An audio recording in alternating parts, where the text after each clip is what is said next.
If I have a value proposition, I'm on one side of the value exchange, right? I have my proposition and you are the receiver of that value and you reward me, right? With the reward that we shake an amount of currency units that we shake hands upon.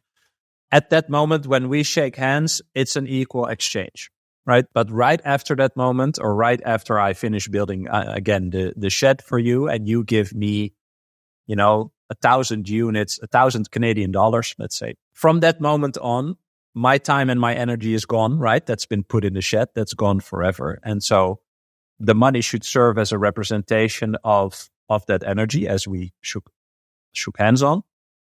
But I don't know what I want to do with that reward right now. Maybe I don't want to spend it right now. Maybe I want to save it towards a house or build a family or move or whatever I want to do into the future, right? And eventually you can connect that to the concept of autonomy or freedom. Like, I can do whatever I want with my time that's been given on earth to me. And I don't know how long that is. So that is, that's anyone's challenge, right? How do I optimize the time I've been given while I don't know how much time I have, basically. And so when I receive that reward and I don't immediately use it, because that reward is influenced by a third party, which are the central banks and the private banks, they influence the amount of money, the amount of units in the total economy.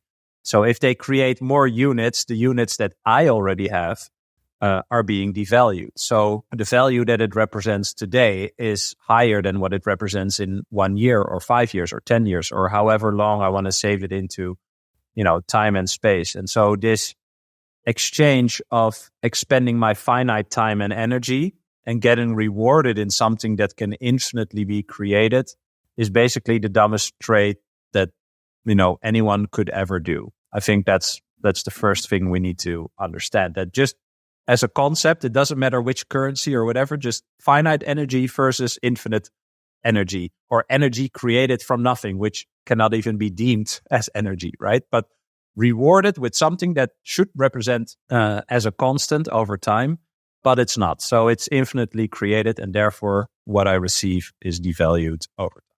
So in order to reward human productivity in a proper way, it should be this finite. One side of the value exchange is finite, right? My time and energy, which is my productivity. It should be rewarded in something that's finite as well, but something that is as finite as time, basically. And there's only one thing that can fulfill that function, and that is Bitcoin, because Bitcoin is verifiably scarce. It's finite scarcity as well, and so it's the only thing that's provably finite in the whole entire world that could serve as a value measurement or as a reward for the human productivity, which is also finite. Yeah, I think that's the working intro now.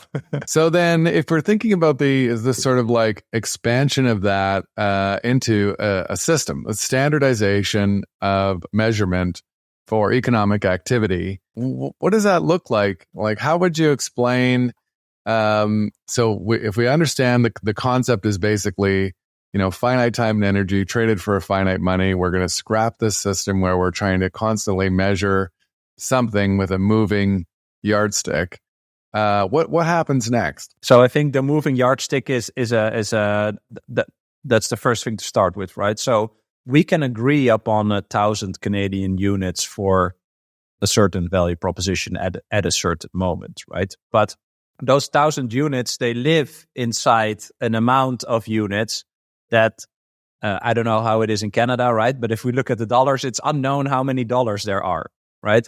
And like 40% of the dollars were created, 40% of the dollars in existence were created in the last 4 years.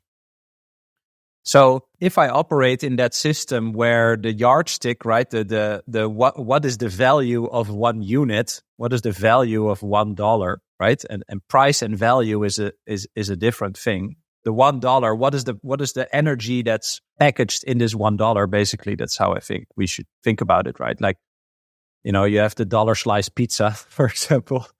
The either the slice or the price will change, right? So at one point, the $1 slice is maybe 200 calories, right? And in 2 years, it could be 100 calories because they sliced the slice, in half, but they still call it a slice, right? And I think that's how I like to think about it.